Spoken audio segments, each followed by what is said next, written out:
Hi, I'm Lenice Brothers, a registered nutritionist, women's health, hormone, and menstrual cycle coach, and the founder of Eat, Love, Move, a nutrition and well-being practice. This is the Period Story Podcast, where in each episode, I sit down with a guest to talk about their period story. We get behind some of the myths and misconceptions about periods and so much more. Now, on to today's guest.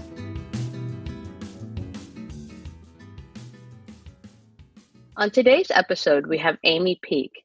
Amy founded her charity, Loving Humanity, in 2014 with the aim of helping women in war zones by alleviating the health problems associated with the lack of good quality and affordable sanitary pads. Since then, her work has helped to restore dignity and create social uplift for thousands of women in some of the most war-ravaged parts of the world, and crucially, allowed thousands of menstruating girls who would not normally have access to school to receive an education. Welcome to the show. Hi, thanks. So this is a question I start each episode off with, the story of your first period. Can you share with us what happened?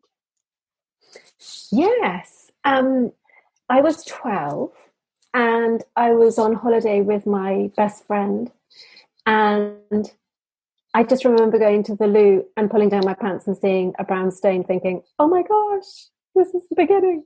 And was sort of mildly panicked because I was nowhere near my own mother at the time. And I had to, that embarrassing moment of having to go and speak to her mother. Or I got her, I think, to go and speak to her mother. And she gave me the most enormous sanitary pad you've ever seen in your life. And I sort of had to waddle around with this table between my legs. And I had to ring my mum and dad and tell them. It was just, one of those moments in life you never forget. And how did your parents react when you phoned them and told them?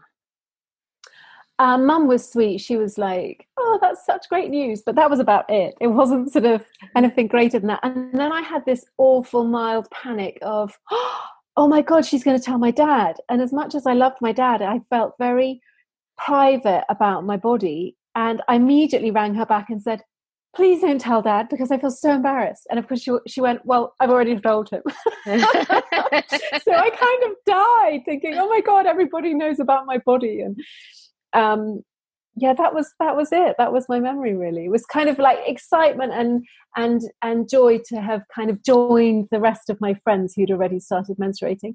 And at the same time, that sort of sudden realization of embarrassment and not wanting anybody to know and having to sort of talk about big girl stuff and when you're still quite small.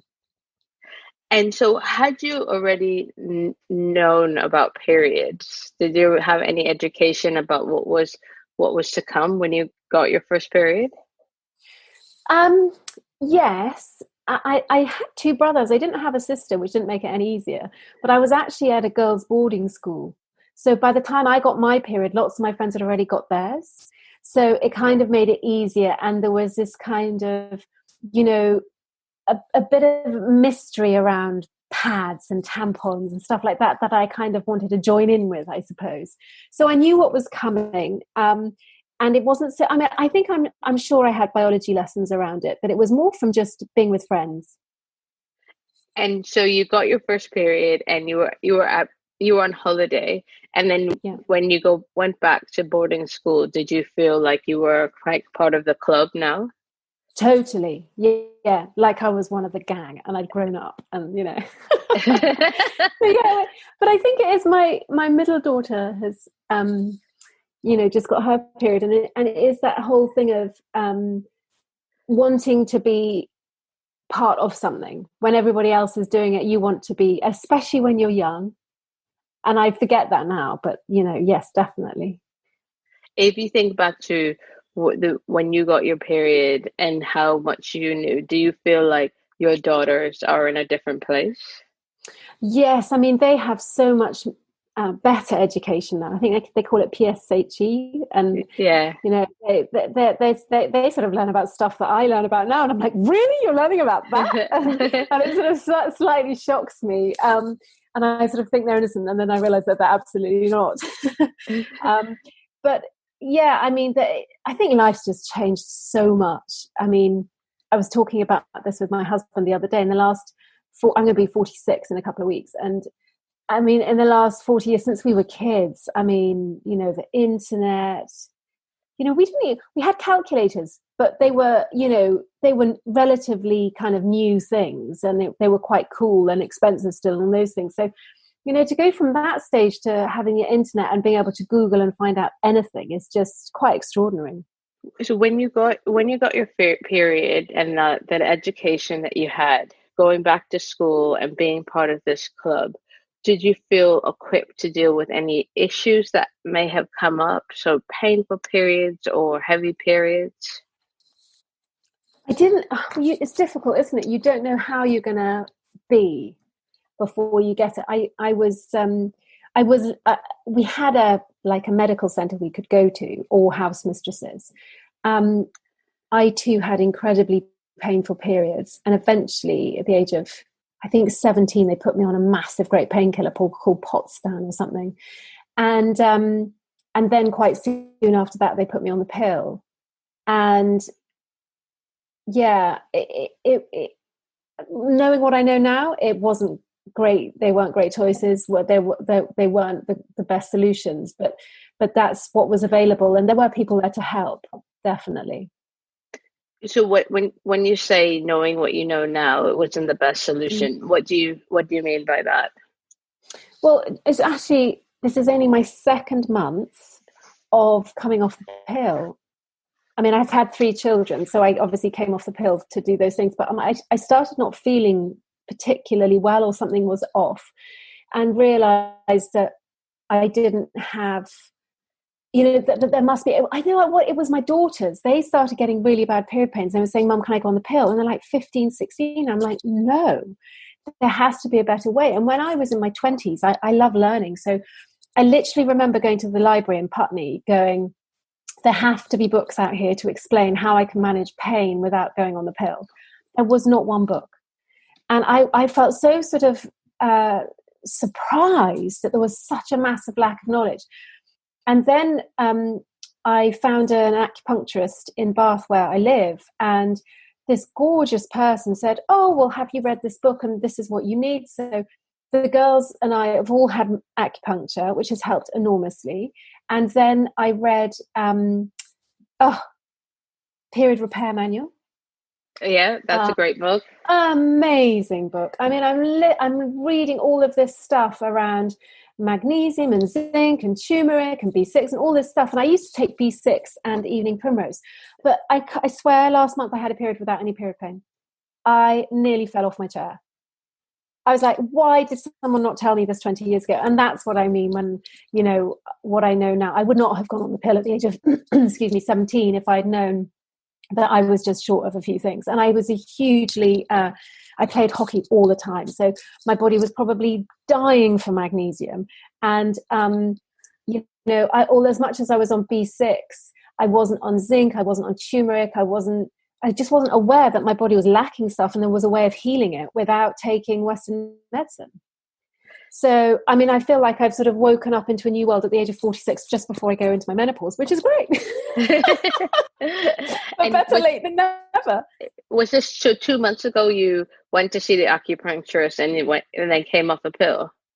Yeah. I mean, literally, it's all just happening now. Oh, wow. And what's really exciting for me is like I wanted to experience Amy without steroids in my body, and the fact that when we're on the pill we don't actually bleed. I was on a pill that allowed me to have a withdrawal bleed, but we don't actually ovulate. We don't have those you know, the natural. I did have a cycle that was definitely something that I could still feel, but it wasn't properly me, and I wanted to know me before I became older.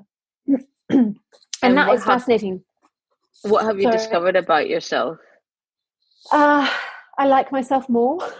I don't suffer horrendous sugar cravings I used to get when I came off the pill, or as I was literally coming off the pill ready to bleed. I just crave sugar like nobody's business, and I don't have that. I thought I was some monster, and I realized that it was all just induced by hormones and whatever, you know, false stuff. And I'm a massive believer in healing and education, and therefore to be in this age and there not be better solutions, is beyond me, but there are, as it turns out. But the other thing which I am really passionate about, what was I going to say? Oh my goodness. So where we are now, I find fascinating and sad in that we're in a very male-dominated, or not male, just a masculine energy. This isn't about men and women. It's a very masculine energy, very patriarchal society we're living in.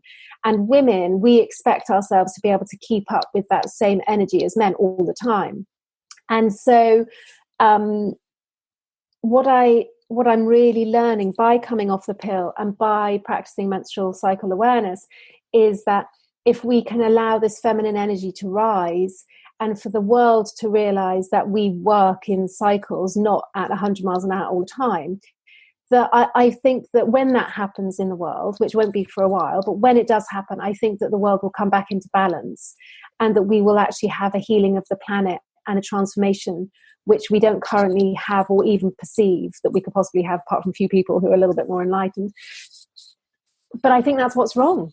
I think that's what's missing, is that this feminine energy isn't even allowed to rise because women don't know that we have it. We just sit on it going, gosh, we've got a period, how annoying, I feel dreadful, blah, blah, blah. Instead of going, oh, thank goodness, I'm going to go off into my little cave and snuggle myself and stay under my duvet and nurture myself and be in touch with the divine and then come out again. And that's where the magic is. And we're missing it. Yeah. We're missing and denying ourselves the power of the feminine. That's what I'm really loving learning about, and realize that in learning about myself more, that's the missing ingredient in the planet, in the world, how we're functioning. And you've had all of these realizations in the last 2 months. No. I just think it's amazing that you've discovered it so quickly. Not so much the last 2 months as in around the feminine energy rising, definitely around the education of the vitamins and minerals that I can take to support myself more than I had been. But I suppose, given what I do, I'm a massive champion of women and equality. But I suppose more than that, reading, I've also just read Wild Power, which is a phenomenal book. I think coupled with learning that there are other women out there who have been studying this stuff and have written such eloquent books, kind of goes hand in hand with what I do, which is, for goodness sake, let's lift women up globally. And so to get that I'm not actually mad and out on a limb completely by myself, and that there are actually millions of women who believe the same thing, I'm like, oh, thank goodness, I'm quite normal. It's something around that. And I think it's just coming together. But yes, over the last 2 months, there's been this huge focusing of that, and the focus of, goodness me, if women didn't deny ourselves our cycles, and if the whole culture was revolved around acknowledging women and the power and the wisdom that come through menstruating, crikey, the world would be a different place. All of the realizations that you've had and the learning that you've had around the menstrual cycle awareness and energy, have you passed that on to your daughters, and are they kind of trying to live that way as well? Well, the middle one, who's completely has to have everything really beautiful, I just put so we have a circle, with a cut up to 30 days, and we have to fill in every day how we feel, and so we can get this feeling of the winter and the spring and the summer and the autumn and that sort of thing. And she likes it to be so beautiful, and so she hasn't put enough time aside for it to be beautiful enough, so I'm just putting it in front of her and doing it. The older one just doesn't want to know. She thinks I'm completely cuckoo and I should get back in my box. but I'm working on it. Having said that, when I took them both to the acupuncturist, when you start understanding that there's another world of healing and transformation and empowerment, all of that stuff that's out there, Lily, who's 16, was listening with kind of open ears going, oh my gosh, she said, Mum, I didn't know you knew this stuff.